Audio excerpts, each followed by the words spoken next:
فی زمانہ تو آپ کو ہر جگہ نظر آئیں گے، نام کے ساتھ مفتی ہیں، شیخ الحدیث ہیں، بڑے بڑے ان کے نام کے ساتھ القابات ہیں، لیکن وہ چند ہی ہیں کہ جو واقعتاً ان آیات اور ان احادیث کے مصداق ٹھہرتے ہیں، جس کا ذکر اللہ اس کے رسول نے فرمایا۔ چنانچہ اللہ رب العزت کا فرمان آپ نے سنا، انما یخشی اللہ من عبادہ العلماء، اللہ کے بندوں میں ڈرنے والے،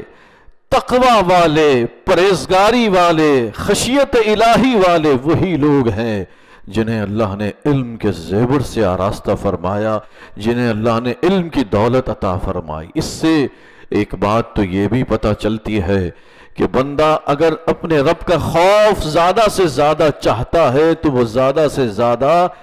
حصول علم کے ذرائع اختیار کرے، زیادہ سے زیادہ علم دین حاصل کرے، کیونکہ جتنا اللہ کے بارے میں معلوم ہوگا،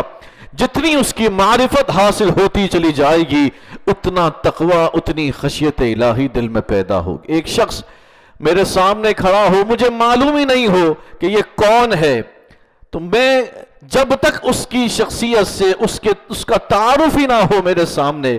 تو میرے دل میں اس کی رسپیکٹ، اس کی عزت پیدا ہی نہیں ہوگی۔ لیکن دوسرا شخص ہے کہ جو جانتا ہے کہ یہ کس پائے کا عالم ہے، کس درجے کا بندہ ہے، یا کس عہدے والا ہے، یا کس منصب والا ہے، یا اس کی پاور کیا ہے، تو وہ جو جانتا ہے وہ اس کی پاور یا اس کا عہدہ منصب جانتے ہوئے وہ اس کی رسپیکٹ بھی کرتا ہے۔